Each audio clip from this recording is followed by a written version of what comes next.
Because we up right now. Oh, okay. Yeah. Because we up right now. You feel me?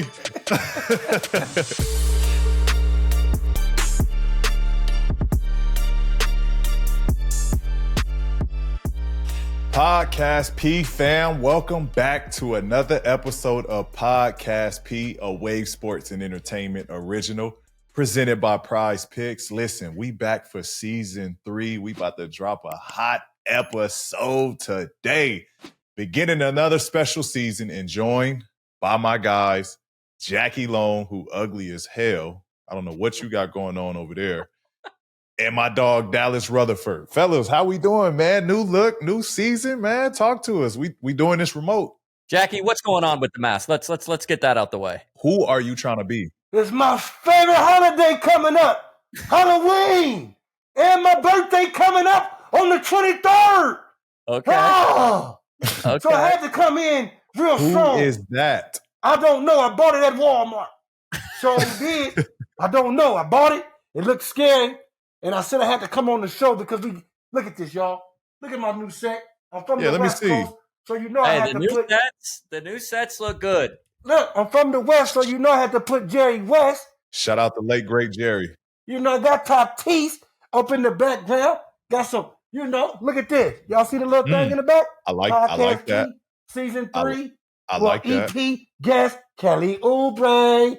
I like that. So you gonna update it every episode? Every one. I'm updating every episode, man. But other than that, I'm feeling good. I'm happy to see you, P. I ain't seen you in a minute. Dallas, I love you. I ain't seen you in a minute. I'm happy to see you, man. Y'all set look good. I must say, hey, I'm missing a few things in the back.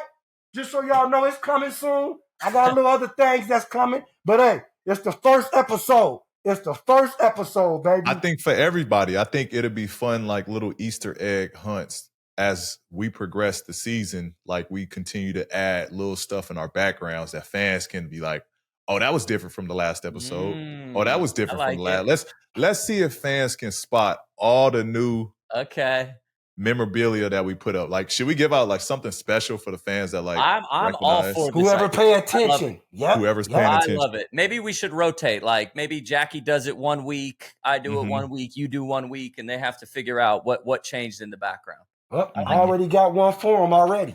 Check it out. I like that. I'm excited for the new season, obviously, P, but I just wanted to say everything looks good. You know, it is going to be different. There's no doubt about that. We're doing it remote. But I got a funny feeling that it's going to be our best season yet.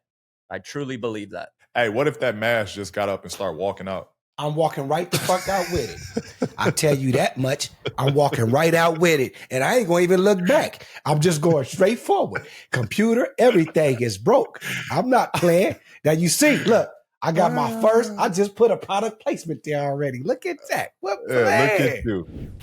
We wanted to take a brief break from the episode to let you know that Prize Picks is the best place to get real money sports action. With over 5 million members across the country, it is the most fun and exciting way to get in on all the action while you watch your favorite sports and players. I love Prize Picks. I pretty much use it every single weekend while I'm watching NFL. And for this upcoming weekend, I got to go with Bijan Robinson, and I'm taking more on his yards per game. All right, like with me, Dallas, I always got to go with more with my favorite player. And with that said, I'm always going with my boy CeeDee Lamb because he always give me what I need when I want it, baby. Love it, love it. So you just pick more or less on at least 2 players for a shot to win up to 100 times your cash. Run your game all season long on Prize Picks. So sign up today and get $50 instantly when you play $5. You don't even need to win to receive the $50 bonus. It's guaranteed. Whether you think Stephon Diggs will continue to get more targets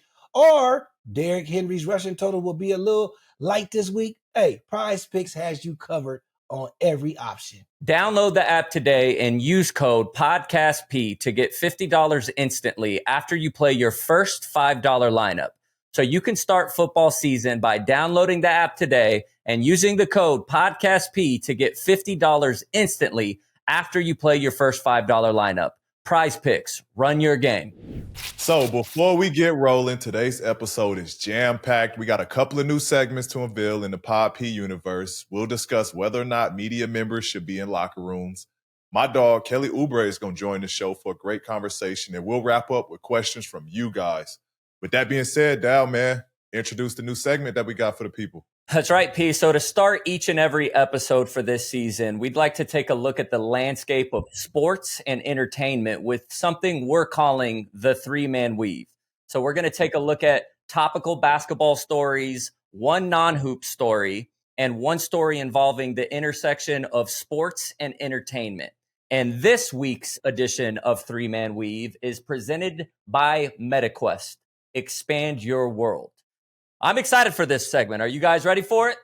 I'm ready. What you got? What's first on the list? All right, Pete. So the first ever question in Three-Man Weave. How was your first official action in a Sixers jersey? I know it's just preseason, but you played well with 23 points, very efficient, and it just seemed like you were real comfortable, man. How would you describe how you felt out there?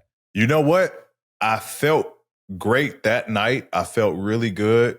It was good to get some rhythm with the guys out there. All camp, though, I was playing horrible to my standards. Like, I thought I played horrible to my standards of learning new concepts, learning a new team, learning how to be aggressive, how to be assertive. Like, you want to bring your likeness to a team, but you don't want it to kind of, my whole thing was like, let me see how to play off Tyrese. Let me see how to play off Kelly. Let me play off Caleb, Drummond.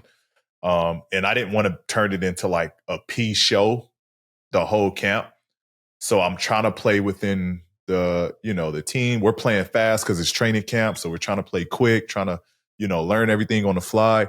So I thought I was awful all camp. And then the game comes around, and obviously the game is a little slower. So I was able to play at my pace, my speed. Everything started to click. And I think because we were playing so fast, it was easy for me to kind of like slow things down and like read a little better. But man, it was surreal, bro. It was surreal just grabbing the jersey, Sixers jersey. Like, it was still surreal putting a Sixers jersey on, and like, man, this is the new phase of my career. You know what I mean? So it was a unbelievable experience for sure. I love it. You played well. Well, P, I got to ask you this, man, and this is a real question. I got to ask you, how you feeling, my brother?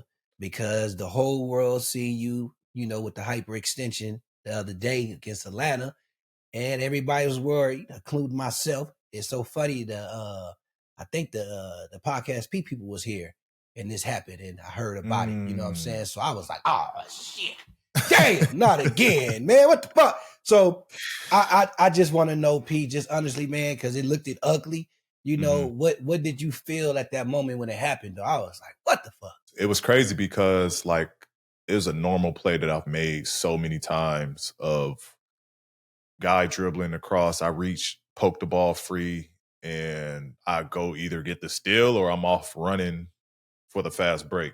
Right. That was what was playing out in my head after I poked it loose. And then I don't know, my leg just went back and I was about to like take off.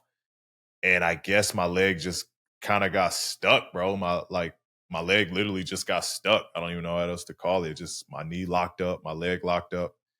And when I went to go push off, like all my momentum is going forward, and my leg just caused it to go inwards. I know. I'm thinking of when I seen it. Immediately, I was like, this don't feel right. Like, this don't feel right. But then it was similar in terms of the bone on bone contact that I had in LA when I had that injury. I remember. It was similar to that, but not as severe. So I'm not too concerned. I was able to come back from that fine, totally healthy. So I'm not too concerned with it. But it's more so it's just, letting God do his healing, letting, the fluid and stuff get out of there. But yeah, I'm not too concerned. I'll be back. Do you have to wear like a brace or something just for now or anything? Nah, I don't think so. Because when it happened in LA, I had to wear a brace. Right. Like my leg or my knee was unstable. This one I feel totally fine. Like I feel like my knee's stable, everything is stable. It's more so just bone on bone, when you it's tough to heal bone on bone action. So you're doing therapy right now? Doing therapy right now, making sure everything checks out right. It was going crazy. Starting the process. Hey, but some of it was funny, bro. Like the picture It's a little funny, bro. It's one of the most sus injuries we've ever witnessed in the NBA. You know they gonna do what they do, man. I love Twitter, even though I got to stay off of it. I love it. You know, somebody would have me die. They said this early. I said, "Oh shit." Oh man, if that ain't the truth, man. I felt the same way. Like, bro, not again. Like, come on. But hopefully you get it out the way and it's smooth sailing from here on. Like, I got my little injury out the way and it's smooth sailing. Yeah, the rest is what it is because that game you was balling your ass off, man. Yeah, and I was feeling good. Like I was you feeling look good. You feel. I mean, like the way you've been playing, P. I ain't, as your friend, you've been balling, man. You've been balling. Come on. But preseason too, it's like, why he showing out doing preseason? But hey, he got to do it. He won that new I don't team. know no other way but to go hard in preseason. People ask, like, coach asks, like, you want to play? Like, yeah, but like, I don't know no other way but to go hard. Like, and you wear number 8 on your back now. I mean, he would be at everything. Come on. Yeah, you got to show out. It's got to be different with the new team, bro. Like, you got to show well. Yeah, you show well, too. So, you do. It looks scary. So, P, with you giving us the information on your injury to update. So, with that said, that means that you're good, right? Yeah. I'm good. I'll be back, I'll be back strong and better than ever. It wasn't nothing major or no concern to like, I didn't damage a ligament. I didn't damage a tendon. It was literally just bone on bone bruising from a hyperextension. So I'm gonna be good. I should be back, hopefully sooner than later, but it won't be a long timetable, I would imagine. That's all I need to hear, my brother. I'm glad to hear that. P, you've been a part of several different training camps, and I want to know what the Nick Nurse training camp is like, but also walk the average fan through the new guy orientation. Like, did you get a new iPad with the sets and the out of bounds plays? What does it look like for an NBA All-Star to go to a different team? Yeah, bro, it's different. Like, it's all different. His coaching philosophy, his environment that he creates. It's crazy. We have a DJ that travels everywhere we go. Like, we have a personal DJ that travels with the team and plays. Like, there's when we shoot free throws. So like, I love that you have to be locked into what's going on, right? Like, we'll be doing practice and then this free throw song it's the song that plays for when we shoot free throws. But this song comes on and right away, like, you got to understand, like, all right, it's time to shoot free throws. So like, we could be doing 5-on-5, we can be scrimmaging, we can be going live, but then this song comes on and it's straight to free throws. Like, we do this. Yeah. We do this thing. That's dope. It's little cues to like just keep you locked in and focused to what's going on. Every team has maybe similar plays, but different calls, different terminology. And I'm still like, it's crazy. I'm year 15, but I'm still like, all right, what do I do here? Or what are we doing here? Or what's this called? Or what is this play?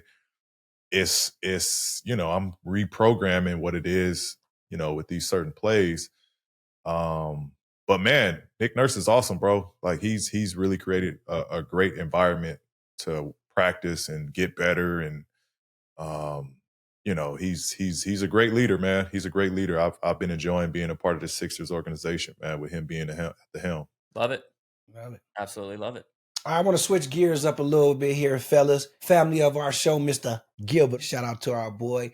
Y'all know he got a son. Oh, my God. He got a son named Elijah. And this boy is literally the top-ranked high school player in the nation, number 4 in the nation. Let me make that clear. Recently, there's been some viral clips of this boy playing with some NBA players, Kevin Durant, Klay Thompson, and they didn't show, like, he probably had some bad mistakes or something, but they showed all his good ones, and he was balling. Mm-hmm. But there's one viral clip that was going around, and I need y'all opinion on it.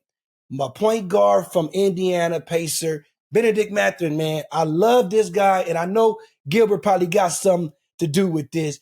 He called Elijah out and was like, oh, high school boy, and all this type of stuff. Who this? He all this hype. Yeah, guard me. Yeah, made sure that he guard him and everything. So I just want to know, with that said, is there anything in a fair game when it comes to pushing someone to greatness? Yeah, I saw that. I saw that clip. And you know Gilbert has something to do with that. For sure. Like Mm-hmm. push my son, like go at my son. Like I'm sure he 100%. That's probably how Gil talks to him. So he's Mhm. used to that. Right. But I thought what I love most about it is there was no entitlement to Elijah. Like Yep. it wasn't like he was like, like F you or I'm good. I got this. I'm ranked this. Like there was no entitlement that like I feel like a lot of young kids have because of social media, because of like a lot of kids feel this way and they haven't done nothing that proved themselves in no leagues. You know what I mean? They ain't even got to college yet and they feel like they are that guy and they feel like they are that good. I love that Elijah just took it and he turned up, played harder. Like he really, Yep. took the challenge. He didn't shy away from it. He was playing physical with these dudes. He was trying to lock up. He wanted to guard the best guys. Yep. Like I loved everything about it. For him being number 4 his senior year, he's definitely gonna be number 1. Yeah. Beyond. Yeah. Beyond. I He thought it nice, was bro. He nice. completely innocent. He's gonna hear P. Correct me if I'm wrong. He's gonna hear a lot worse than that when he is in the NBA. For sure. So I think a better question is not to say that other father sons didn't do a good job, because there's a lot of father sons that are in the NBA right now. But just outside looking in, and I could be wrong, you guys tell me, but it just seems like there's something there, and it's a credit to Gilbert on how he raised them. Yep. How he introduced the game of basketball. There does seem to be something there, in my opinion, that Gilbert managed to do that's working. That kid is special. Very. Yeah, that kid is definitely special. I mean, but even when he was on the show, when Gilbert was on the show, he broke it down. What workout looked like for him. Like he's doing NBA workouts. I'm a stickler for training. Like I'll make him cry in training. Mm-hmm. Right, and that's in the game. You play the game how you see fit. Right, you don't look over here. Like I'm preparing you to play against wolves. Mm-hmm. Like he's probably working out harder than some NBA guys. You know what I mean? Like, so he's instilling this in him already early of what it takes to work hard and what it takes to be one of the best, players for his grade, for his age. Like he's instilling that now. So if you got that work ethic early and you have that humility to get better, to be humble enough to endure someone talking shit to you and still manage to put the ego aside, like, nah, Gil created He created a monster, bro. Created a monster. And I want to give a shout out to Benedict too. For even doing that. You know what I'm saying? Pointing him out, like knowing who he is, and like, nah, he could have been like, nah, I ain't gonna do that to the little boy. You know what I'm saying? But he took it, and Elijah, he took it too. I loved every bit of it. Do y'all think with all these big athletes, like the best players in the NBA, eventually all the legacy gonna come to their kids where they gonna be in the NBA? I think I think it's a toss-up. Go ahead, Pete. I think, no. I think what makes NBA guys so great is the background leading up to their stardom. You know what I mean? A lot of dudes kind of have similar stories of coming from nothing, and basketball was their outlet, and basketball was their way of making it out of their hood or making it out of their circumstances. So there was always that energy driving them. It's hard to have that when your dad is already made it and you live in the nice big fucking mansion and you have a chef and you have a cleaners and maids and you have a driver to school and you're in private school. Like it's hard to have that hunger, you know what I mean, to separate yourself and to push yourself to be great. It's hard to find that. You have to find that, you know what I mean? So that's tough, man. That's tough, man. It takes a special kid to really have a love and a passion for whatever that is that they're trying to do. And for this case, being an NBA player, like they have to have that passion from like day one. Like Vuk. Like Vuk. He got it since day one. He got that passion. He wants to be. He wants to be nice. Paul George, come Paul on. George. Vuk ready. Hey, did you? I know in high school you played against other NBA players that were in high school at the time, but did you ever get any experiences with hooping against an active NBA player while you were still in high school? Hell no. Hell no. Like, where would I have played? So I'm ain't trying nobody to coming to think if Palmdale. maybe like a pump practice, someone popped in and pump Nah, alum. I don't know. ain't nobody I don't think played. that Ain't ever nobody happened. coming to Palmdale. There was one incident where, for me in high school, where I thought I was going to get a chance to see like Lamar Odom because I was practicing and working out with his ICANN All Stars, and they talked about like Lamar comes to practices every now and then, so there was that hype of like, oh, I might get a chance to see Lamar, but outside of that, hell no, bro. I was He in said, Palmdale, "Hell bro. nah." And you was wearing jeans with holes in them and shit. You wasn't seeing no ball player. Your daddy would have took you to the wrong spot. Well, I thought Lamar Odom was here. This Odom look who is? Okay. Lamar Otis. He didn't take me to go see He would Lamar have took you Otis. to Lamar Odom. I thought he said Otis. Damn. Lavinio. Okay. Lavinia. So moving on, P, I'm unsure if you saw this news, but the NFLPA is actively calling for media members to be removed from the locker room and for practice interviews to be conducted elsewhere. And the PA released this statement, and I quote, "Players feel that the locker room interviews invade their privacy and are uncomfortable. This isn't about limiting media access, but about respecting players' privacy and dignity." What do you think about that? I didn't see that, but I agree.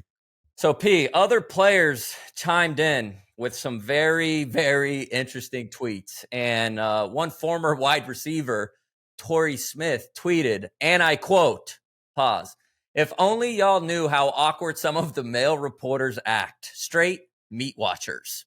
That was a real tweet. So What? it sounds like there's some iffy stuff going around the whole NFL with this meat watcher, Oh yeah, they gotta stop this. conspiracy. Nah, there's some honest truth to that. There was an incident, and there was even way back, my time of being in the NBA where guys would talk about this situation. And there was a reporter in Washington that would look at stare at dudes' meat, like while they're in house or while they're like, changing. And you got to understand, bro, like the game might be over, and 10 minutes after that, all the reporters are coming in, right?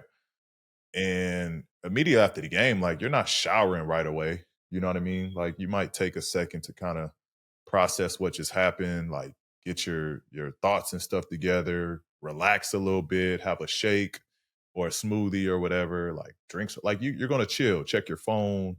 And so I would say majority of the locker room, bro, they're naked. Like we're in towels, we're naked, like we just got out the shower, we got, and then you have these reporters in there and like they not staring at a wall. You know what I mean? Back up. Yeah, back up. They looking at us. They like funk and shit. I know it got to be funky in there. Like, what y'all Right. get out? And that's our safe space. You know what I mean? Our locker room is our safe space to begin with. So like you can't even talk, even if it's like an injury or like, that's how stories get leaked.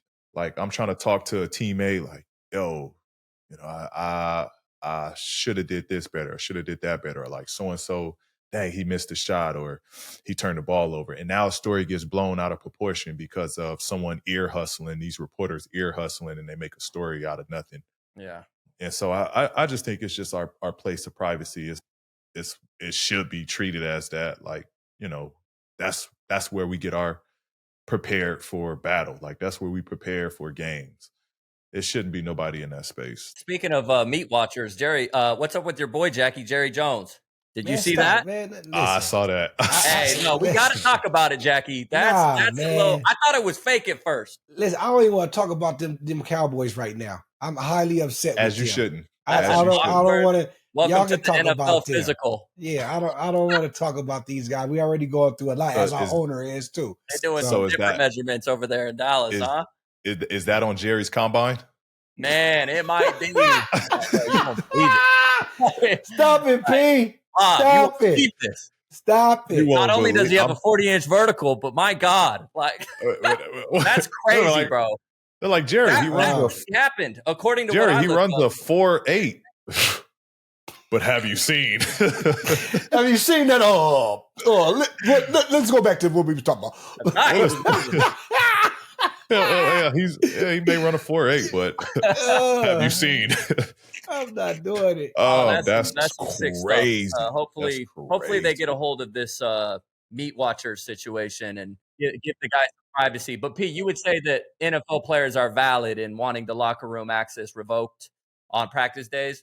Yeah, for sure. At least limited. Like as they said, practice days, like at least limited. If you're gonna do that, all right, cool. Have it for games because that's what's really important.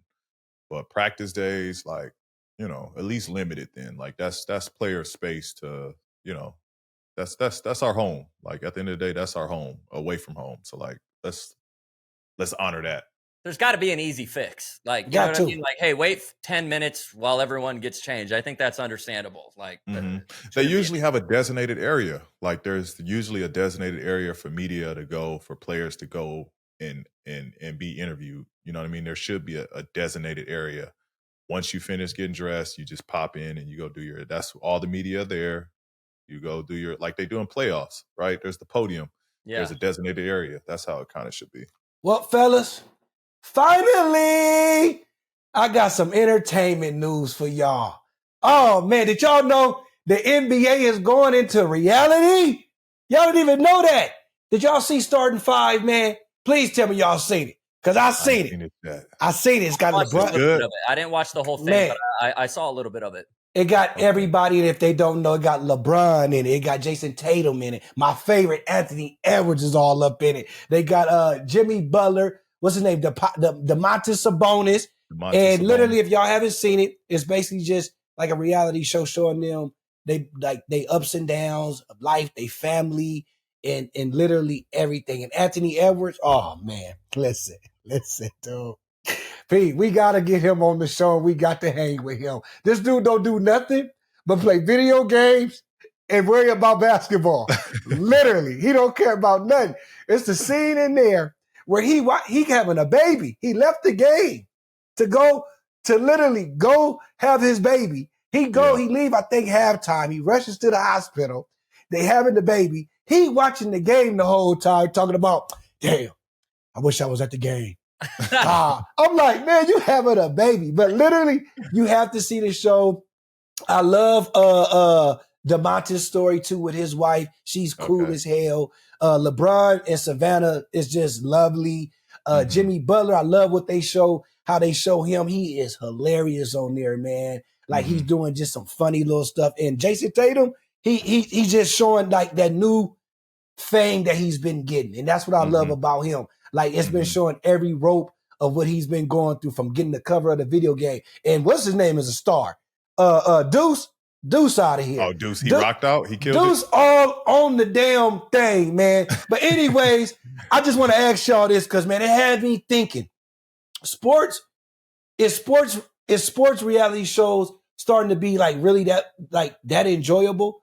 Like, are they really like that now? I think so, bro, because it's, first of all, sports are our heroes, right? Athletes are our heroes. And so I think it's dope, bro. You can kind of see what's going on because we only see guys when they're competing, whether they're in helmets, whether they're on a basketball court, whether they're on the diamond. Like, we only see them in game mode. Like, I think it's dope to scale back and see them as human beings, see them as fathers, see them as husbands, see them as, like, for the average American or the average person, like, that's relatable. You know what I mean? And it's authentic. It's not filtered. It's not, they're not coming up with drama to make this, just them being themselves is enough entertainment. You don't have to, like, in certain reality shows, you kind of have to splash some drama in there, or splash a fight in there, or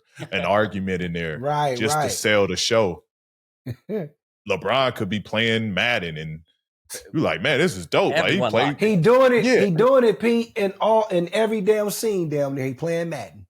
That's what I'm saying. Him and Anthony Edwards. That alone is interesting. Like, you want to see that content because you it's relatable. Like, damn, he played a game just like I played a game, and he do stuff just like I do. And so I think, yeah, bro, like, Netflix is definitely hitting home with. I know they did the quarterbacks, they did the wide receivers, now the starting five with basketball. Like, it's dope to kind of see that behind the scenes. I gotta ask you, P.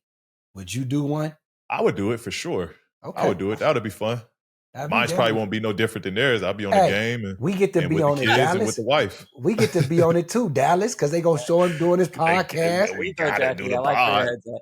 Come We gotta do on. the pod. I think it runs kind of parallel with why even podcasting is so popular. I think people want to have a glimpse of the athlete. You know, they only get to see him in the Gatorade commercials and on the screen or when they're at a game. And, you know, I think this podcast allows people to know P better. And so the same thing applies with these, you know, documentaries or these, you know, productions that they're doing on these athletes. People want to know. They want to be a fly in the wall and know the person and you know, act like they're their friends almost. So I think it's great, and they got to do more of it. And if you think about it, I mean, those names were awesome. Amazing. Like, just imagine back in the day More if they were doing personalities. some of this stuff. If Magic had a podcast or Michael had something or Larry. I mean, dude, who wouldn't want to watch Larry Bird? What was he doing on his off time? What was he doing? Right. So I think it's great, and it definitely brings the game closer to the fans, I think. So I love it. You know what I like the most about it, P? You know how that one time you told us your schedule throughout the day on the pod, like what you do in the morning, what time you go to practice. Literally, it was crazy. Everybody do the same thing. They do the same have thing. to get the rest if they want it, or they force themselves to do something else. Like in the meantime, like LeBron, oh my God, he's at the court at this time, back for 1 hour, take a nap for 20. It's like, hey, and people, I say this, I'm gonna end it. After seeing what you do every day and watching this reality show now, I don't get mad when they say what y'all getting paid. Because they don't know y'all dealing with all this traveling that they talking about on this show. They dealing with all this traveling, different time zones, no rest, practice early in the morning, up and down on y'all feet. Hey, if they giving y'all them contracts, I understand this for a reason, man. Y'all doing a lot of work. And like I say, they was even working doing a damn reality show in the midst of playing basketball. In the midst of all of that. Yeah. Come on, man. So I give y'all a pat on the back, dog. And hey, I seen it, and I'm gonna keep watching. Starting 5. I gotta tune into it. You got a lot of things to tune into. I know. I'm working on it. I started episode 4, season 4, so I'm getting there. Dallas, I can't say about our co-host here. I started. Yeah, we talking about the shot. No, come on now.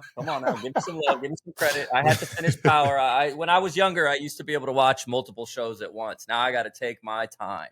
We talking about the Shy, y'all. So the pilot, we see. You know, I always tell them though, if they don't watch the Shy, Beyonce do.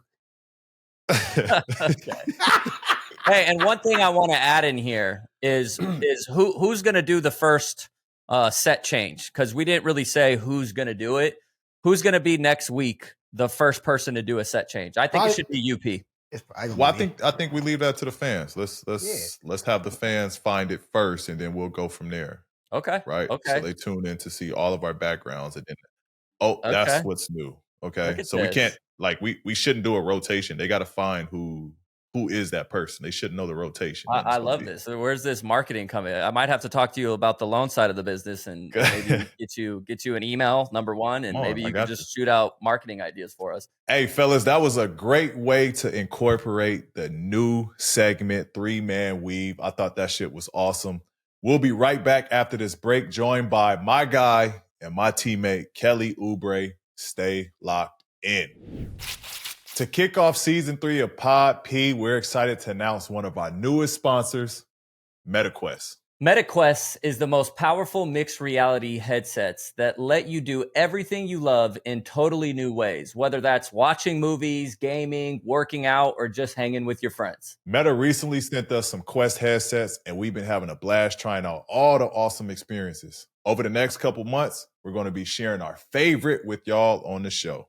P, I can't lie, I've definitely missed being on the links with you since you've moved to Philadelphia. But luckily, MetaQuest has been able to help fill that void. That's right. We've been able to take golfing with us wherever we go. So this week, I've been working on my swing in Golf Plus on MetaQuest. It's the official VR golf game of the PGA Tour. Look, all I'm saying, I've been playing literally every day. I try to tell y'all, let's do this every Sunday. I'm up. I got mine on. The headset feel unbelievable. Fits right on my head. The course, y'all ain't even seen the course, huh? Y'all didn't even tell them about the course. The course looked like I'm really out there. Y'all gonna see me get the first win on the meta quest against my boys. We're gonna do 8 holes or 18 holes. It don't even matter. Hey, we definitely got to run that. But if y'all want to run that, head to meta.com/quest to check out Golf Plus and see everything else that's possible on MetaQuest. Hey, fellas, when it comes to wings, what are y'all non-negotiables? Non-negotiable for me is the flavors that I pick. And every time I go to a wing spot, especially Buffalo Wild Wings, I'm going with the Parmesan garlic flavored wings. I think I'll do the same because I love the Parmesan. I love them a lot. That was my favorite. Football season is here, basketball season is here, and there's no better place to catch all the action while eating good than at Buffalo Wild Wings. B-Dubs has wall-to-wall TV so you don't miss any of the regular season highlights, and most importantly, they have an offer that's tough to pass up. That's right. Did you guys know at Buffalo Wild Wings you could get 2 entrees, 2 sides, and 2 fountain drinks for only $19.99? Which means your entree, you can pick between 10 boneless wings and 6 traditional wings, or between all-American cheeseburger and classic chicken sandwich, or 3-handed breaded chicken tenders. The choice is yours. With that said, fellas, what y'all choosing? I'm going to probably go with the chicken sandwich. I love a good classic of anything, so I'm going to go with the chicken sandwich. Between the 3, I think I'm going to go with that good old all-American cheeseburger. I think that's my vibe. Go ahead and check it out for yourself when you head to Buffalo Wild Wings to get all of this good food for only $19.99 and check out all the games this season while you do it. With big wireless providers, and what you see is never what you get, somewhere between the store and your first month's bill, the price magically skyrockets. With Mint Mobile, you'll never have to worry about gotchas ever again. That's right. With Mint Mobile says $15 a month when you purchase a 3-month plan.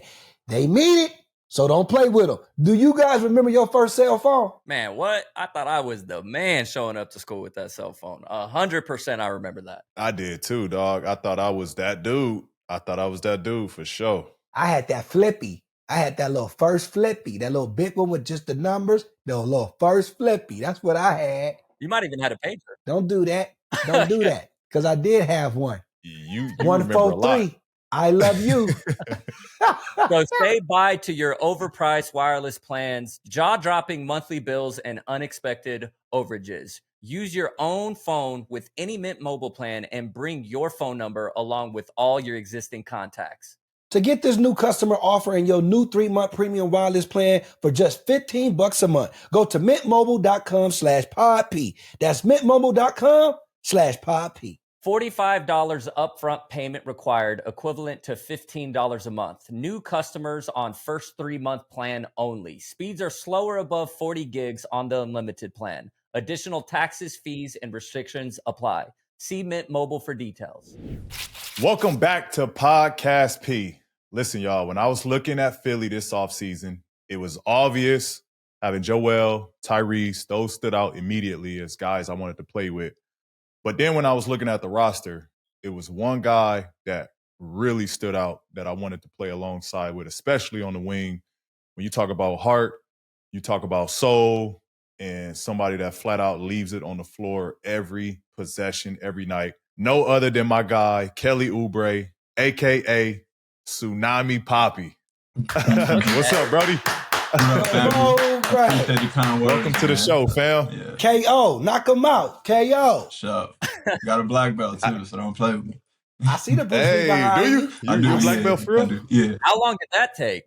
I did it for like my first. Well, I did it before I started hooping. I was in Taekwondo, so it was a long time ago though. But yeah. Come on, you seen everybody? They ain't never stepped up and said let's fight. They always just look at him and keep walking because they know he black belt. No, I ain't finna You fight know? no game though. Like, but yeah, that's funny. Dog, you interesting.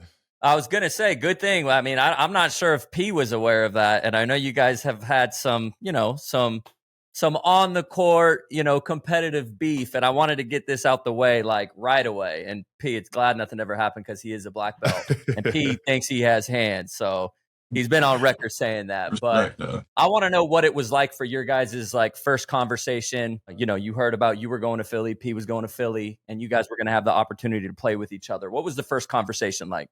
Well, let me backtrack though to hit your first point. One, there was never no beef. It was just a young guy looking up to him, wanting to make a name for himself in the league, right? And obviously, you gotta show well, when you're playing the best. And, he always will try to sauce me up for real, as he should, right? So, as a competitive in me, I probably did a little extra, like the one move he did where he was skipping like Muhammad Ali. Like I didn't move. Like I should have got out the way. But my shoulder was like, I can't let you move either. So yeah, but it was, you never know beef, man. It was just all respect. But that turns and the media comes in and like kind of twists things. But it's just been a blessing to be able to be in his generation and be able to play against him and now be on the same team.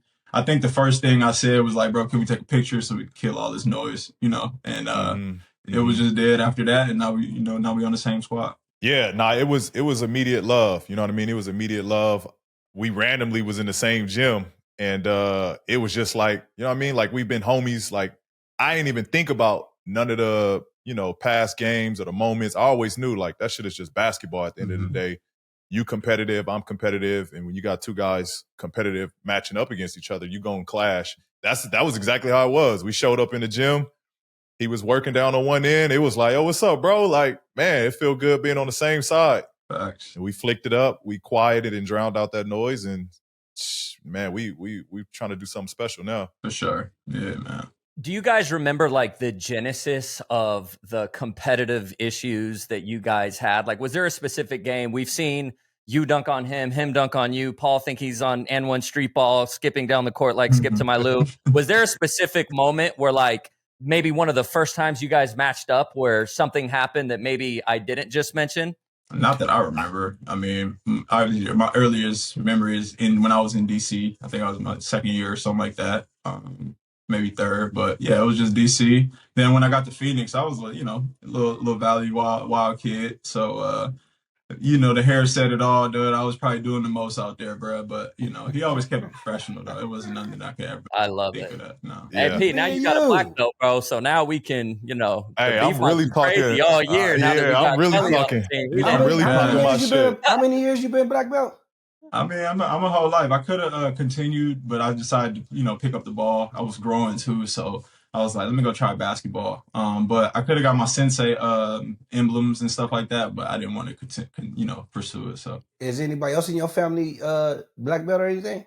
Nah, my uncle was in the military, but my pops did that just for discipline, like just to teach me the baseline, of toughness. Whoop somebody ass, basically. Just whoop somebody ass. That's what he was teaching. Man, the crazy thing is, bro, I used to be crying in there. Like they used to be whipping my ass, so it wasn't easy because you learn quick, huh? Yeah, these are people that really want to be the MMA. Like these, young boys that want to go to that route, and I'm just here because my dad made me be here. So.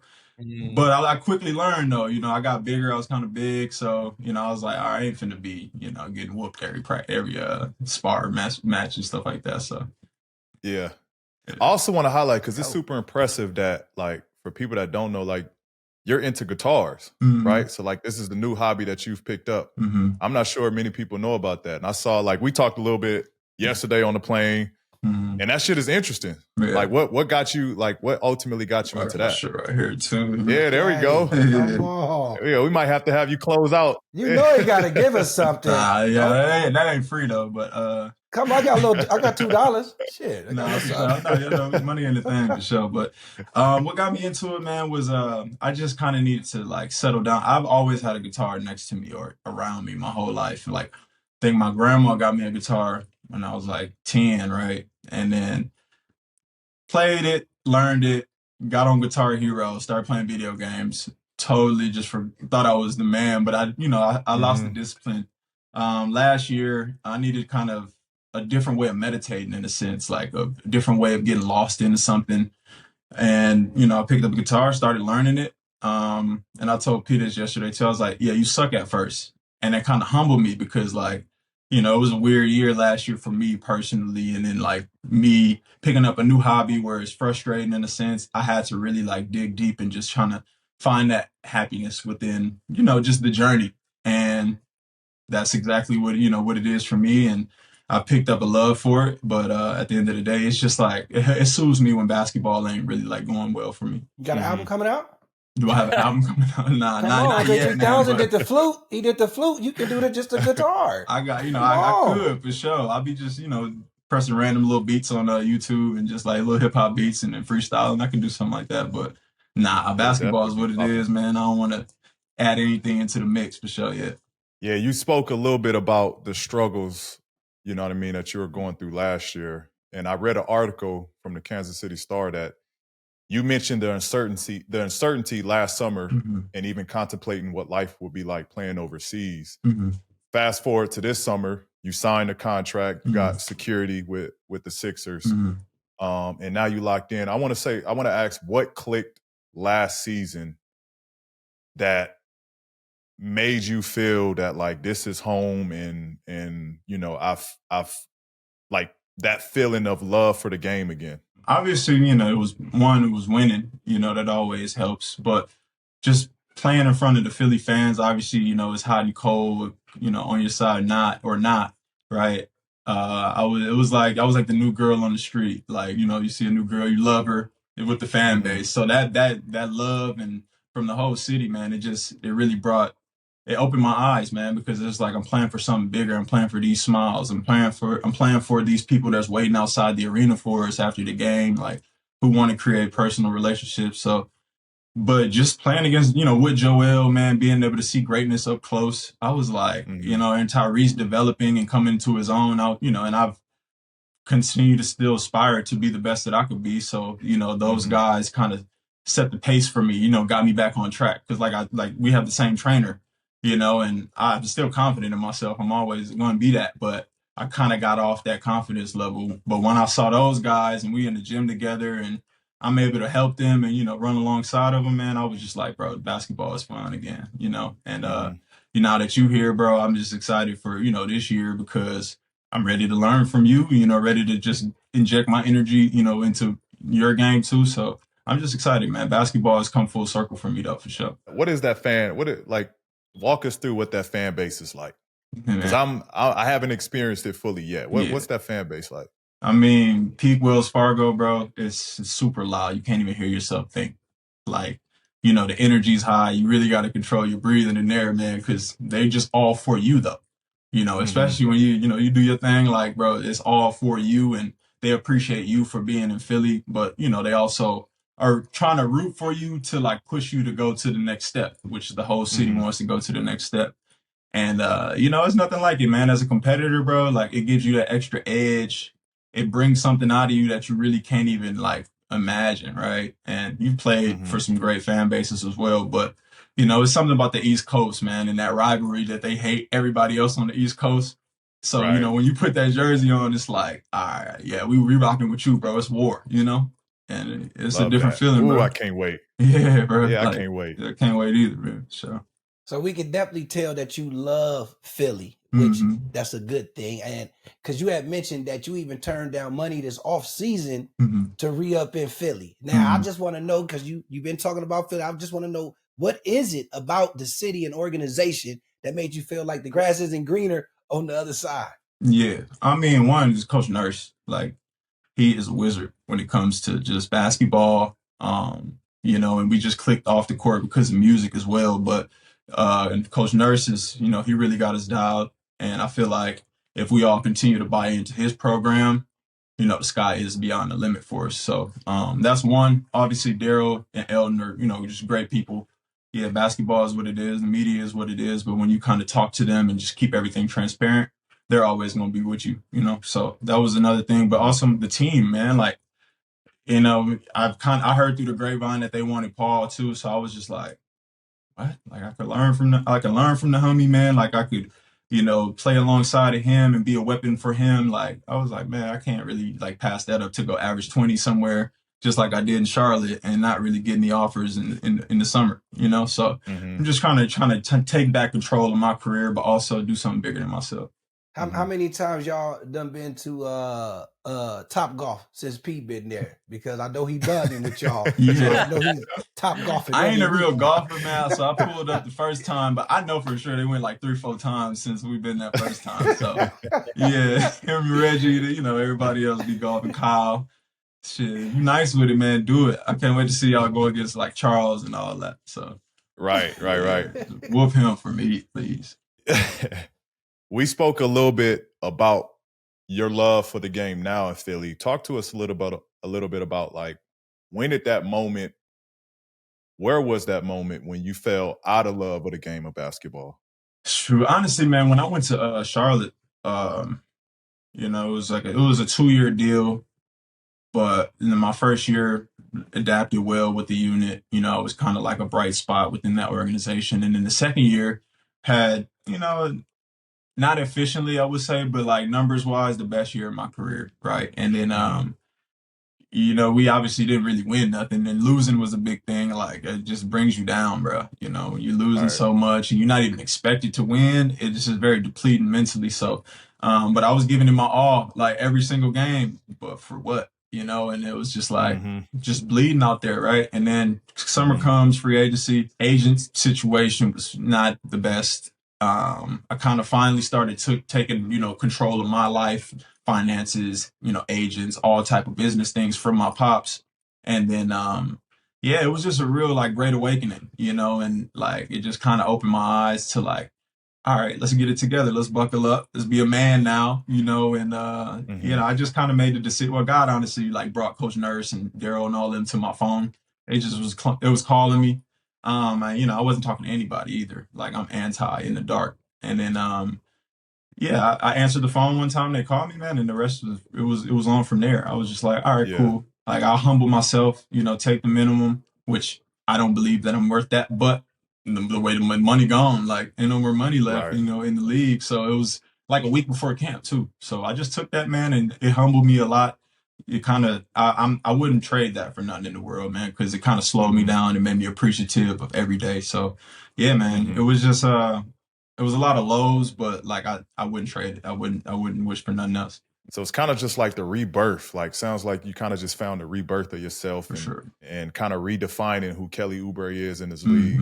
Yeah, man. I got married, had 2 kids while I was out there too. Thank you, man. We've been together 3 years, but life was lifing at the time, bro. For like, it was going crazy, on the blessing side of things. But basketball was, big low for me, and that's kind of like half of my heart too, So it was just a push and pull of like, we lost, but I'm coming home to some happy kids, happy wife who want to spend time, and I'm really mad. Like, I'm kind of like, tired of losing, man. Like, there's a lot of them nights. That energy you take home. Like, people say, like, man, it's just a game, but no, that energy you take home. It's really hard to shed it, man. You really got to find some time to decompress before you, link up with the people who's not even in that world, right? So, that was that, man. But it was like very hot and cold. So, but yeah, man, it happened, and I'm still here. I'm still in the league, year 10, man. So I'm blessed. Come on. He got married, the great call that happened, and the kid. You winning, man. And the kid. I feel like we got to give you praise for that too, bro, because like the average fans don't understand how tough these moments is, right? You know what your worth is. You worth more than the minimum.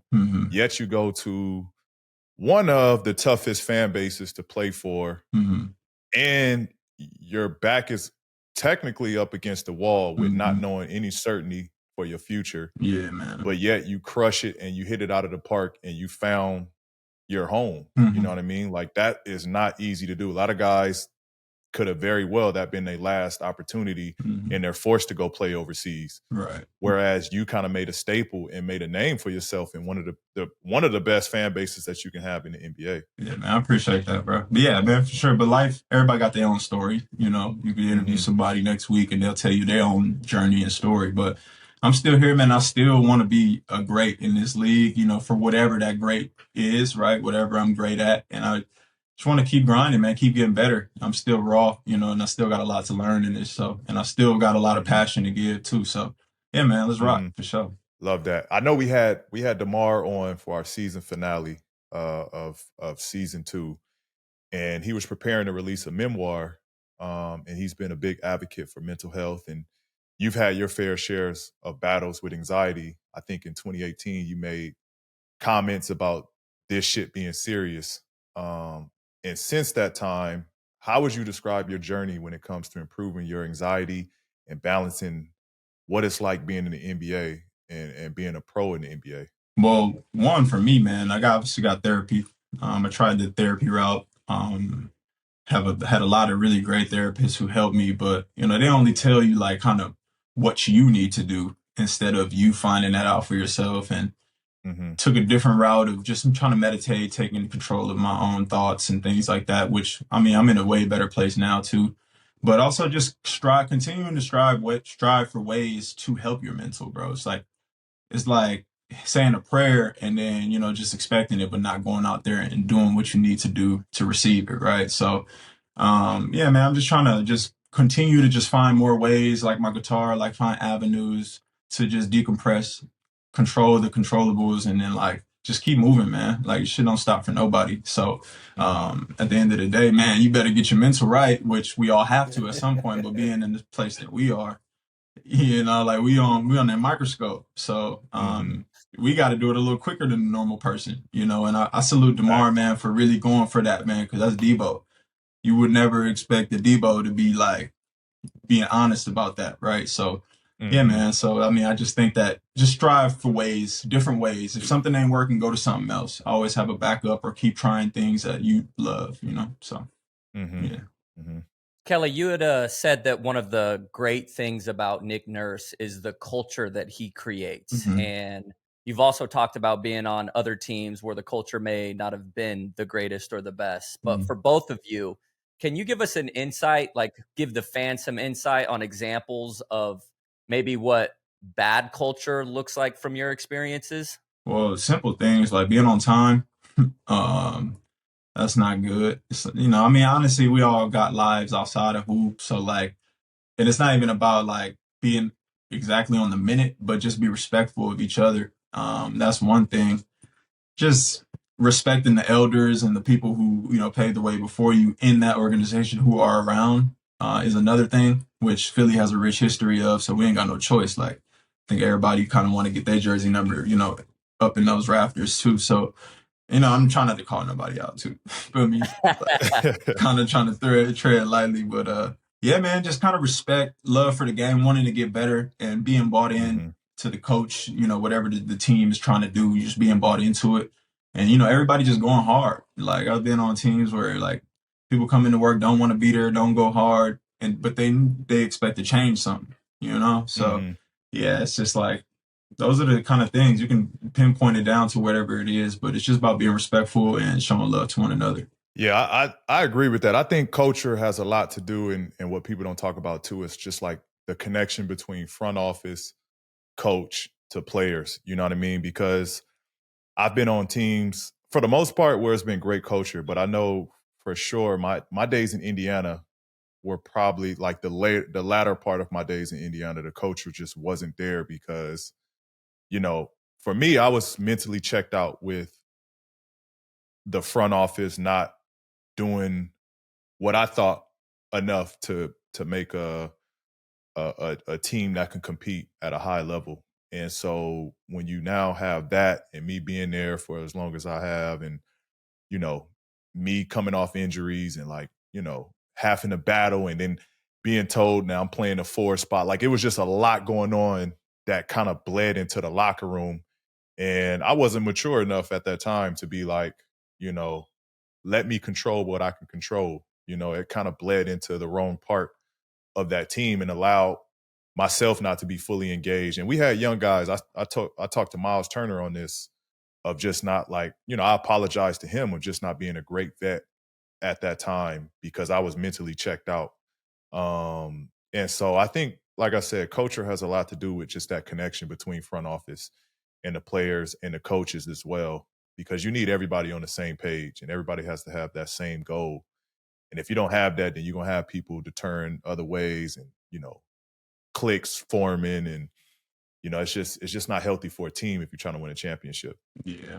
It's all tied together. Like, I mean, for example, my last year in Charlotte, Mike obviously owned the team, but, midway through the season, you see rumors about him selling the team and, it was a dream come true for me to play for one of my favorite players growing up. So, that was everything for me while I was there. It was a big motivation. And then, once that happened, it was just like, dang, that kind of want to like put that Jordan on and just go out there and play, give it your all. It kind of lost me a little bit, but that's the business, and I respect him. I still love him, but yeah, that's the business of it. P, I'm curious if you were going to put like percentages on it, like front office, GM, coach, and players, where would you put that as far as like who's responsible for really building that culture? Because the players, obviously, this isn't college or pee-wee basketball where the coach literally is like creating the culture. Yes, the universities can do it too, but typically a coach does create that culture. But it's young adults and boys. Now you guys are adults. Everyone's a grown man in the NBA. Where would you put the percentages on players help build that culture, the coach, compared to the front office? No, I think everything is kind of intertwined. Like I think without the front office putting the right pieces there, it doesn't allow that locker room to kind of gel and mesh together, right?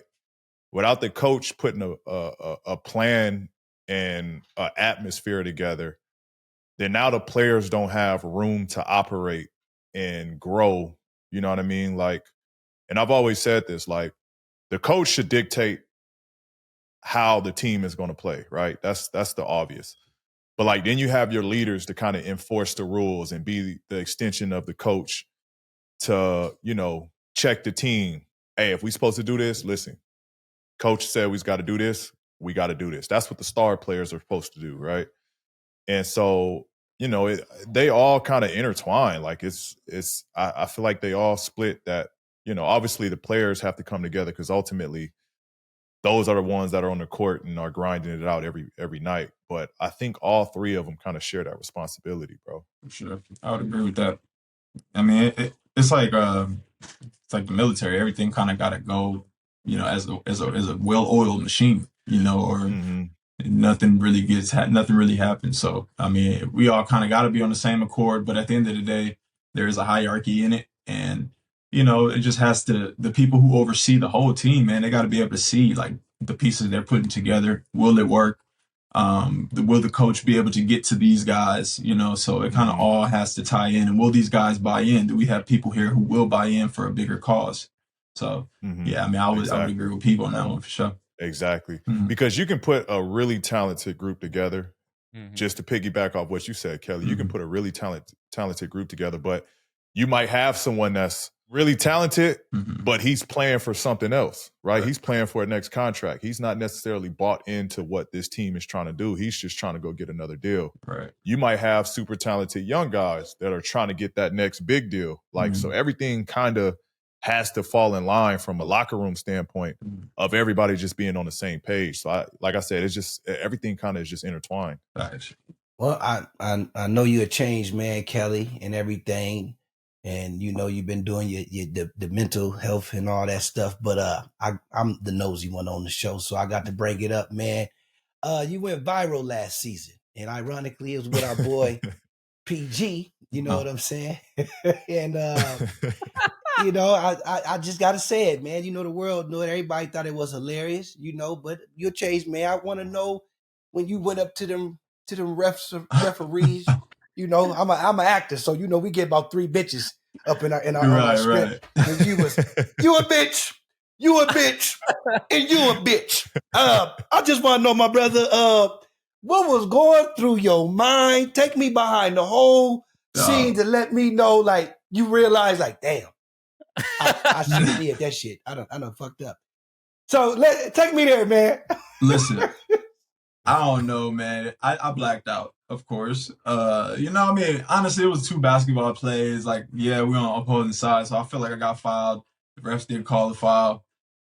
Whatever the case may have been, man, I blacked out. I wanted to win that game. The team wanted to win that game real bad after the game. Coach was on the coach. I'm not gonna blame coach, but he was on the court going crazy. He was fired so I'm up. Like, all right, yeah, like I'm gonna go ride for my dog. Right. Way too far, and like, I must have apologized to everybody leaving that arena, bro. Like, right after it happened and I see myself on House of Highlights, I was like embarrassed for real, man. Cause like that, I don't even remember saying that. I don't even remember those words coming out of me going for them like that. But hey, man, and I didn't get no calls for like 2 weeks after that either. And it was direct. Too. Yeah, it was you bam. Yeah, bro. I just blacked out, man. I just wanted what did your coaches, the execs, and your agent say to you, man? I think they didn't say nothing, so I think they might have said more than what it might not have been that good, you know. But obviously, like, that's just me, man. I'm a fiery individual. Should I curse at the refs? No.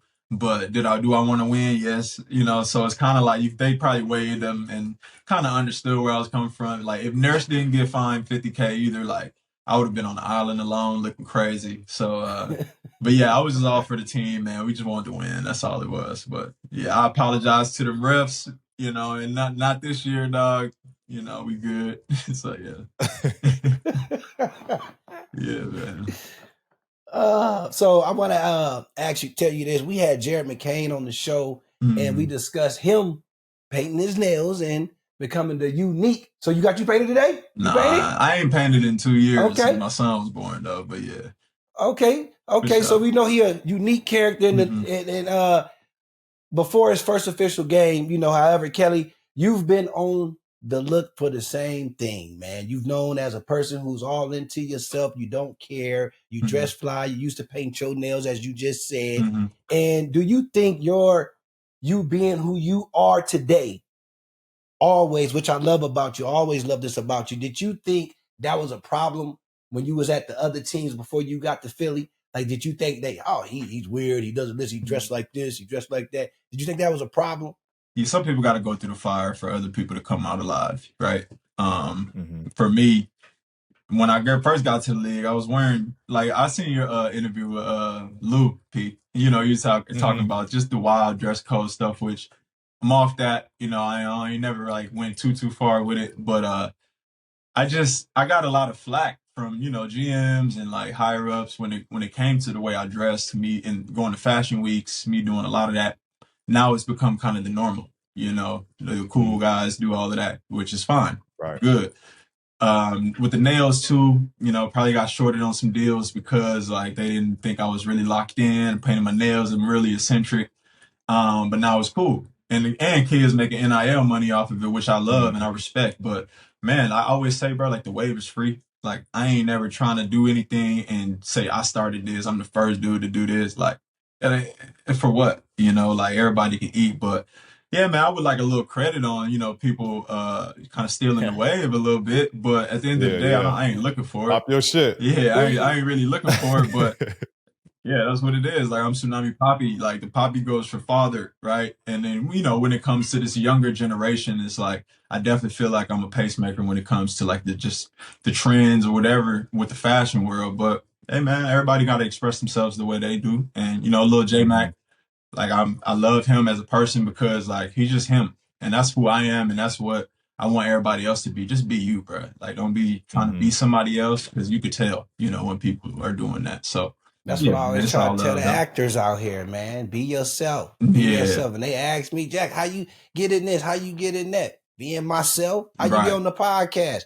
Being myself. How you friends with Paul George? Being myself. And it's real. Be yourself, man. Be yourself. Be yourself. I mean, authenticity speaks volumes, right? Like that's ultimately what people gravitate to, is people just genuinely being themselves. Like that speaks volumes. And then somebody that's trying to like be someone else, put on for something that they not. Yeah. You know what I mean? And I think, you know, you've kind of pioneered that or been in one of the 4 leaders of pioneering that, of what it's like to genuinely, like, I don't give a fuck what you say, what you think about me. Like, this is who I am. Yeah. And either you love it or hate it situation. It shows you has no fear and you got a lot of confidence. That's love. I do that for sure. Yeah, because to wear, like, just being honest, the stuff that you would wear, people, of course, might love it, might make fun of it, but you wear it with confidence to make it look good. Yeah, so, I mean, it makes me feel good, right? So I just tell people, like, that's all that matter. When it comes to fashion, bro, it ain't about what you got on, it's how it make you feel. So, like, I mean, unless it's the wild stuff, like, come on, you know. But I call those dudes mannequins, bro. You know, a lot of people that's just mannequin down, like, and it's okay to wear sets. Like, everybody loves sets. I love sets, but like when you doing the whole like unreleased mannequin vibes and they trying it on you, like. You gotta, you know, be ready for the perception of the public. So, hey, that's just, you know, some people, that's the way they go. So, yeah. How do you think P dresses? Like if you were going to rate, you know, like you've only had a couple times with them, but like, what do you think of the preseason fits? Like how's the tunnel looking? I had to do that actually on media day. I had to, you know, talk about some of his fits, man. And I was very impressed because like, one, he knows himself, you know, two, you could definitely tell like he ain't trying to dress like nobody. He ain't trying to be nobody but himself. And then three, man, it's just all polished. Like, you know, my brother got money, so he better be. But at the end of the day, like, you know, he put it together and it's very crisp, very, you know, a little bit more upper echelon than business casual, I said. So, you know, very impressed, bro, for sure. Never really seen you dress because you was on the West Coast, but like, man, Right. I respect you, man, because you. Man, P always wearing high waters, man. That's his stilo. He's from Cali, though. Like that's the Cali thing. Hey, I give like a cool little, like, you know what I mean, cool little West Coast preppy business look. Facts, you know what I mean? Yeah. And I just keep it clean. I keep it clean. I ain't trying to step out of my element. Mhm. Tell him, P. They keep trying to get me to go to fashion weeks. That's just not me. I'm not into fashion like that, but I want to look good. Facts, You know what I mean? So, you know, I'm all for that. Respect, man. But I do want to speak about the incident in where you got into an accident, the hit and run situation. During that time of healing, I think Steph made a comment or mentioned that the team was praying for you before a game. Once you heard that news, and you obviously played with Steph in the 2020-2021 season, how would you describe your relationship with Steph and your time playing alongside him in Golden State? Man, one, just I would call him like one of those ultimate heroes, right? He is Steph Curry, one, but two, it's just like he's a normal dude. And when I was there, never asked him for anything, never did anything. I asked him for a pediatrician, I think, when we had Malibu. Okay. You know, you don't really feel comfortable asking dudes like that for personal life things. And man, he opened his arms, he opened his city towards me. You know, his team, although it was just for a year, I knew what I was there for. But at the end of the day, I formulated a great relationship with him, just on the God side, and then also on the professional, like this is how you work, this is how you become who you want to become side, you know. And man, Steph is just one of those people who's just a great human being. And that made me want to get back better faster in a sense, because I didn't know I reached them like that when I was there, to be honest with you. But at the end of the day, you know, I do give my heart and soul every single time I put any jersey on. So I appreciate that was notarized. And, you know, that kind of confirmed it for me, because, you know, a million people come in and out of organizations, but, you know, if something happens to somebody and they rally behind that person, it says a lot. So, you know, I appreciate Steph for pioneering that and just, you know, getting that out there, man. But yeah, that is an unfortunate incident. I'm just blessed enough to be able to still hoop and, you know, still be able to do my thing on the court, and blessed that I was able to recover too. So yeah, man, just stand on the straight and narrow, just try not to make sure anything off the court bleeds on the court. And, you know, I think that's a lesson for all the young dudes who out there, like, just don't be out there doing something that can affect, you know, your day job, right? You know, especially if you have hobbies, Steph, especially if you do things and, like, you know, you want to continue to do what you were born to do. So yeah, man, it was definitely a eye opener for me. Yeah, that's dope. Shout out Steph, man. Shout out Steph. I had a couple interactions with Steph outside of, like, you know, competing in All-Star weekends, but just chopping it up with Steph, man, you wouldn't realize, because he's such a larger than life personality and you know, just person in general, but he's actually super down to earth, super cool, laid back, chill. Like he for sure like one of the homies. Facts. You know what I mean? For He everybody. gives that one of the homie vibes. Yeah, for everybody. Mm-hmm. And super appreciative of Steph in this league, Facts. man. Facts. I do want to, like, you've obviously, you know, your journey, you've played in a couple other places, talked about the guidance and Brotherhood with Steph Curry.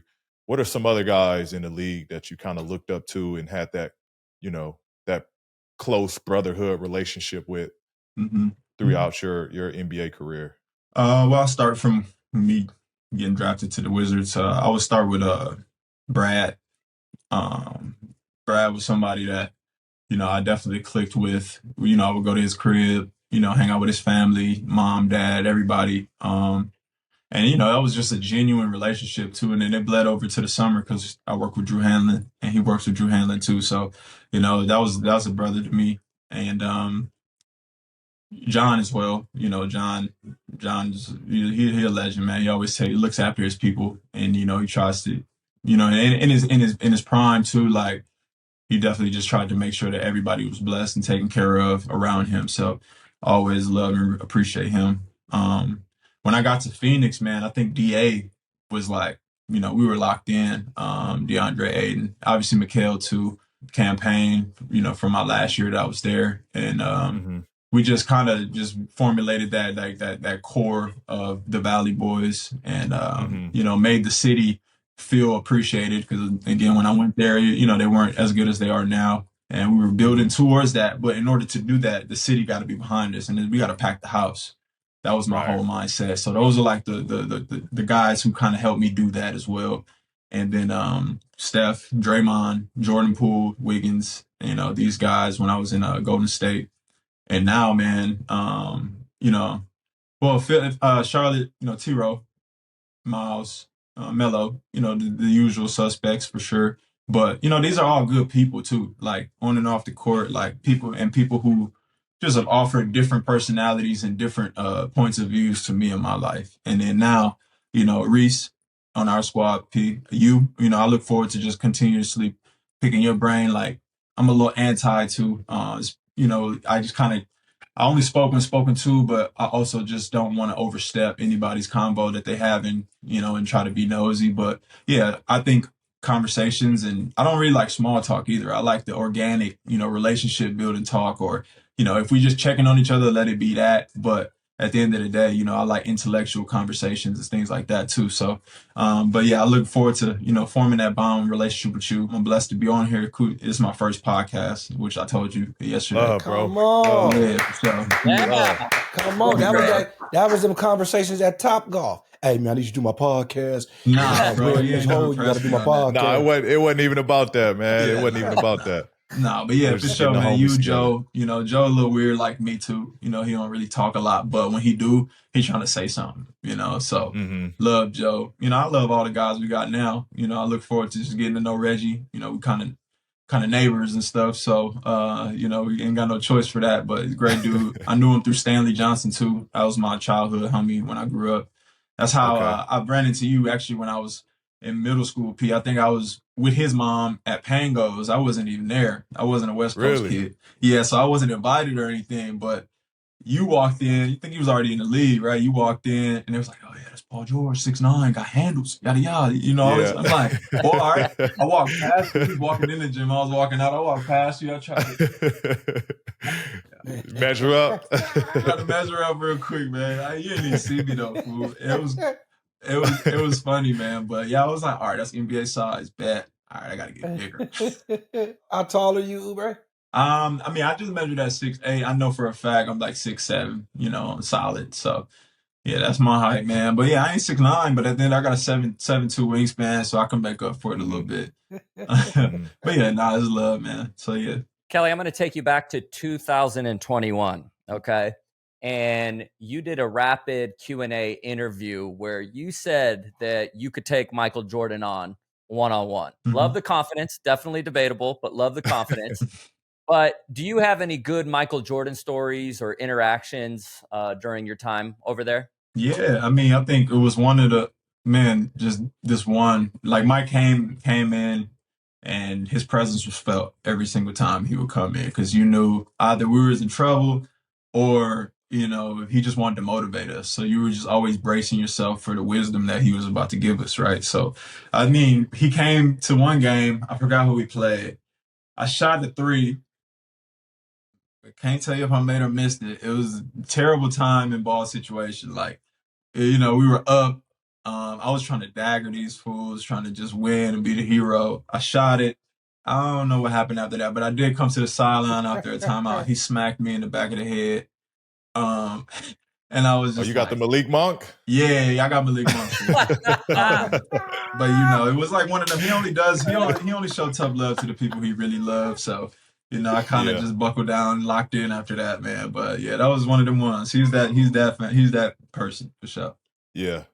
For sure. Nah, That's dope. I said I could beat him now. I don't, in his prime, I still believe I'll give him a good fight. Okay, I love that's defense. Fair. He ain't finna tween, pull up on me like that easy. Right. He has a quick first step, and yeah, and if we playing his rules, I could be a little physical, so it ain't gonna be sweet, and I'm sure he don't know like what I really got in my tool bag either. So never know, So yeah, I gotta go myself though. Still, I like the confidence. Much love. I know you ain't going for it. You probably a bet. Yeah. I'm not rolling. That's just it's again. I just use the other half you gotta of the have brain. the confidence. Though. Remember that I use the other half of the brain he don't use. So. And he's not a black belt, so if anything, you're good. He the black cat. Yeah, bro. He's like my black cat versus black belt. Don't forget that for sure. So yeah. Oubre, I don't know if you seen this movie I did. That's one of my favorite movies. It was Forrest Whitaker, Lil Wayne, and Bow. Bow come was on, in man. Yeah, yes. If you remember, come on. It was about the high school team going through the Hurricane Katrina, through the aftermath, which was devastating. And with you being from New Orleans, that's why I'm glad you've seen the movie. It's 20 years. It's been 20 years since the Hurricane Katrina, and that definitely changed a lot of people's lives. Right. And in a bad way. But I want to ask you, since you from there, what is it that you miss the most about your city, and what's the greatest memories you have from being there? Yeah, believe that though, like I always say like 2005 is when tsunami came alive. Like that's been my thing for my whole life because that changed my life, honestly. But the thing I miss the most, man, is just the unapologetically original culture that the people have out there. Obviously the food is amazing. You think about Bourbon Street, you think about the Riverwalk, all turned, yada yada. But the people are just like very down to earth, man, and soulful. You got deep-rooted jazz. You got French people out there. You have Haitians. You have Africans.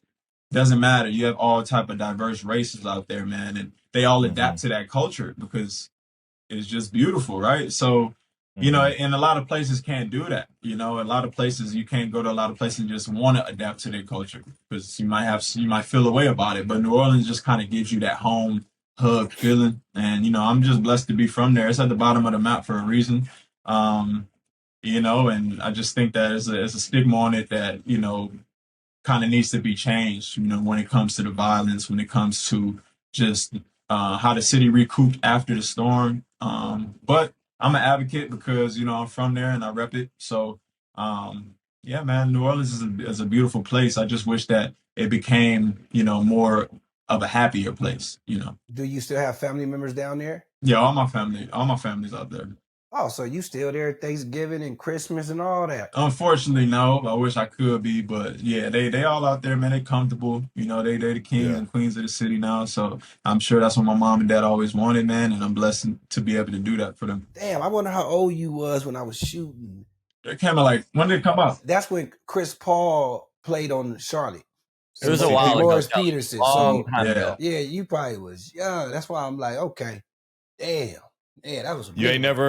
You ain't the thought of like playing back in New Orleans never crossed your mind, or is that something that like before I'm done in this league, is that like a checklist to play for your hometown? For me, man, it's like I love that place and I rep it, but I was only there 9 years. So, Hurricane Katrina hit and I moved to Houston, and shoot, I was in 4th grade. So it's not like I really like got to sow seeds out there, and really like blossom and grow. So it doesn't like sit that well on my heart to a basketball standpoint because my career really took off when I got to Houston.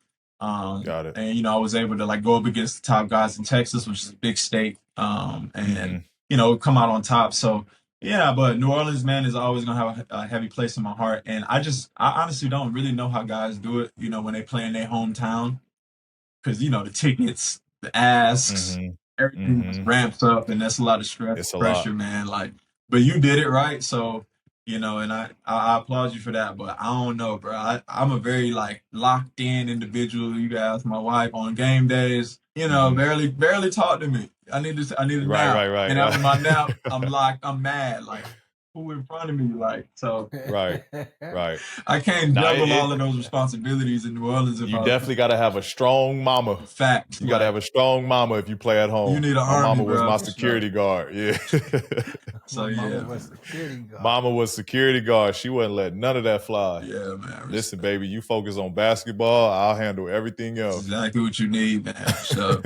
So we mentioned at the top of the show that we're going to be unveiling some new segments on Pod P. And before we wrap up with you, Kelly, we have to introduce Chat PGT, presented by Buffalo Wild Wings. Let's go Sports Bar. Okay. So in this segment, we'll quiz you and PG on your respective careers and see who gets the correct answer, you or Chat GPT. All right. The first question's for you, Kelly. What would you consider to be your greatest defensive performance of your career? Greatest defensive career. I like this segment. 6 steals. Couldn't tell you against who. Maybe is that your final answer? Final answer. I can't really. January 11th, 2021, when Oubre was playing for the Golden State Warriors against the Toronto Raptors. 5 steals and a 1-point win. Fire. Well, yeah, there you go. I was one off, man. That's love. Lockups. Okay, Pete, what about you? What would you consider to be your greatest defensive performance? Man, I had some good performances, bro. It would have to be, any matchup versus Bron or any matchup versus James. Like I can't pinpoint. Well, Chat GPT, they gave Game 7 of the 2013 Eastern Conference semifinals when the Indiana Pacers faced the New York Knicks. That was a tough matchup versus Melo. Okay. Where was this at? Okay.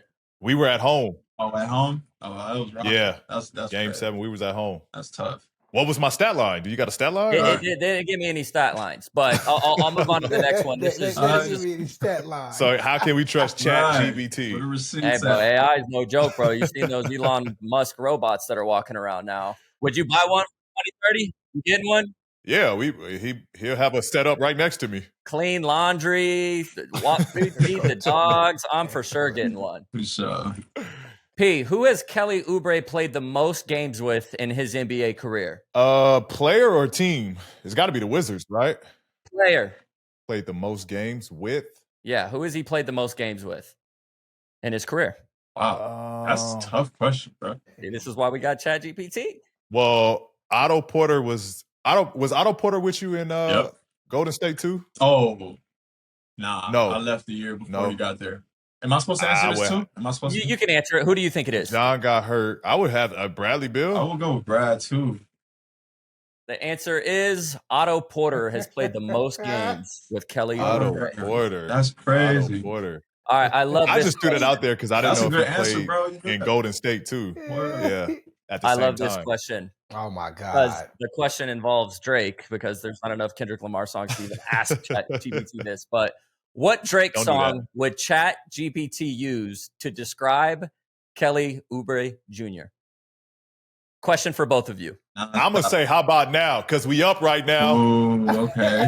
Yeah. Because we up right now. You feel me? I like that. Tsunami Poppy up right now. Yeah. Look, You feel me? Oubre, you That's rolling what with I'm gonna that? go You with. cool with that one? I'm rocking with it. Let's do it. Okay. The answer was a Drake song that could describe Kelly Oubre Jr. is Energy. Ooh, If you're reading this, it's too late. Got a lot of energy. Got a lot of energy. Yeah, I like that. Trying to take the way from it. Yeah. Come on, Yeah, that is hard. That is hard. Okay, I like that. And it gives a little, I don't know what to call this, but it gives me a little bit more verbiage. Here's why. Confidence and swagger. Oubre is known for his bold confidence, both on and off the court. Just like the energy in the song, he plays with passion and flair, never shying away from the spotlight, much like Drake's assertive tone and energy. Big love, man. Shout out Chat PGPT. What is it? Well, this is from Chat GPT, but the segment's called Chat PGT. Now we're gonna go with Chat PGT for now on. That's what it is. Okay. Man. Kelly, this one's for you. What Drake song would Chat GBT use to describe Paul George? There gotta be some smooth, like Ooh, I like smooth this. Drake. Dang, man, don't put me on the spot. I kind of want to give you a hint. Please do. I got one in mind. Okay. This is for Kelly Oubre only, P. Just at least let him this hint. But he's overcome a lot in his career. Mm-hmm. He's had an injury. You know what I mean? He worked his way up. I'm trying to cheat, but it ain't working. Yeah. You know this. Oubre just said some of it right top. there. Say Wait. it again. A little bit. I'm giving I you ain't even hear you. You might be able to guess it, is what I'm saying. Like, he's overcome a lot. He had an injury during his career.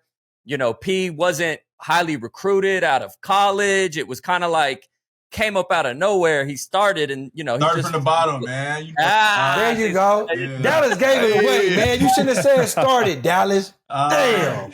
You should have said started, Dallas. Started from the bottom, now we here. Hey. Does mine have a breakdown? Here's why. Overcoming adversity, Paul George's journey in the NBA has been defined by overcoming setbacks, particularly his gruesome leg injury in 2014. Much like the theme of started from the bottom, George worked his way back from that adversity to become one of the top players in the league. Tough. Love that. Very tough. Love that. Great segment. I love this. Is this our new segment? Is this a new This segment? is a new one. With And Chat Oubre was our PGT. first one Chat to do PGT. it. Big love, man. And it was his first podcast. Quit Kelly, I was playing with it. reading it and I was like, hey, I think you guys made a mistake. And they're like, oh, bro, it's called Chat PGT. And I'm like, oh, okay. I get it. That's I get fire, it. though. I like that name, man. But yeah, they don't lie. Shit. Yeah, they kept it They 100. don't lie, man. Hey, bro, man, we don't want to take up too much of your time. We appreciate you stopping through Podcast P, bro. It's been a pleasure having you on the Thanks show. for having me, brothers, man. I Appreciate that. you kicking off season 3 for us, man. Bro. That's love. Yeah, man, for That's sure. love. I pray for a great season, man. Y'all keep on going, keep on thriving. Oh. Talk to as many people as you want to talk to, P. And, just let the world know who you are, brother. And thank you for the opportunity. So you just let us know you coming back on our pod just in case we need you again. Hey, I kind of was salty, man, that I wasn't in studio. I'm going to say that. Yeah. I've seen a lot of people in studio with it, and it's a different vibe. This was great, so We still got it. We still got it. Of We still course, got man. it. When the time is We right, just let's do remote it. for a minute. When the time is right, let's do it, man, for sure. I'm always in. Appreciate Facts, you, man. facts. Appreciate you, my dog. For sure, man. That's on wrap on my dog, Kelly Oubre. We'll be right back after this break. Welcome back to Podcast P, fellas. It's been a great one so far, but we got one final segment to wrap things up. Bunky, what you got for us? Come on, baby. So look, when we close every show, we're going to introduce something called the 2-minute report. Much similar to how NBA officials have to answer questions about the final 2 minutes of games. We are allowing our fans to ask real specific questions every week during the final moments of our show. So with that said, P, you can't duck any smoke or any questions, okay? All right. You got that? Is you ready? I got to keep it 100. I'm going to keep it 100. Yeah, that's what you know, folks. Keep it 100. 100. You keep it 100 with us or keep it 100 with them. All right. Got you. That's all I'm saying. From Malcolm in Palmdale. Okay. What jersey is PG looking forward to rocking the most in Philly? And I must say, those black ones are tough from back in the day. Yeah, I think the black ones, bro, that was like most iconic. Like when you think about Allen Iverson, who was, growing up in LA area watching Lakers versus Sixers, you picture AI in that black jersey. So for sure, that's such an iconic jersey. Like, so you agree with him with the black ones? Absolutely. Okay. Question number 2 from Greg and Laurel Marion. Is that right? Said it. All right, P. Welcome to Philly. I've been a long time listener to Podcast P, and I gotta say I love Jackie Long. It don't say that, P. It don't say that. I was really and say I've been a long time listener to Podcast P, and I gotta be honest, you dropping the ball when it comes to names for the Pod P faithful. What's up with that? We got to come up with something catchy. Yeah, I was reading that. Yeah. I'm trying to think. still understand the question. So like the name for the viewers that are watching it, like our viewers, group. our fans. Yeah, for the fans. we do need something. We're going to have to just ask the fans to submit Pod P names. That would be the best thing to do because we'll go from there. But this year, we really got to start using what the fans are saying. Yeah, we are following. Are we a cult? Are we a cult? I think that's taking it a little step too That's far. taking it a little too I far. get it. Okay. I get it. Yeah, we got some loyal. We got some loyal fans, and we appreciate them. So I think there's got to be some names out there. So like how Taylor Swift have Swifties, like we need potty peas. We need a potty peas. 3 peas in a pod. 3 peas in a pot. Next question. Okay, next question. Okay. Thanks, everyone. No peas in the pot. Listen, y'all, we don't know what to call it yet. We definitely need some help. Fans out there, y'all watching this, y'all know we need a name and we need something to cover. What is it going to be? We need y'all help. Hit up the socials with names, ideas. We will look at them. And if you are the winner, we're going to rock with it. But we do got to find something swaggy, something catchy, and relatable to the show, man. If y'all following and if y'all rocking with us, man, we need to call y'all something. Yeah. We can't call y'all the podcast PBs. That's Beyonce. Yeah, viewers is just boring. Like, yeah, we really do need this. People need to take some time, get those thinking caps on, and send those names in, and I think we'll find a good one. The Pod Peasies. The potty peas. I don't know. We'll figure it out. We'll figure it out. Hey, fellas, it's a wrap, man. It's a wrap. Season 3 is on the way. Episode 1 is down. Appreciate Kelly stopping through, blessing the show. We had a lot to talk about today, a lot to uncover. It feel good, man, to be back on the set. What y'all think? I like it. It's a wrap. It's best It's a season wrap. yet. It's going to be the Best best season baby. yet. Let's get it. It's a wrap on Podcast P, baby. Shout out to Remo.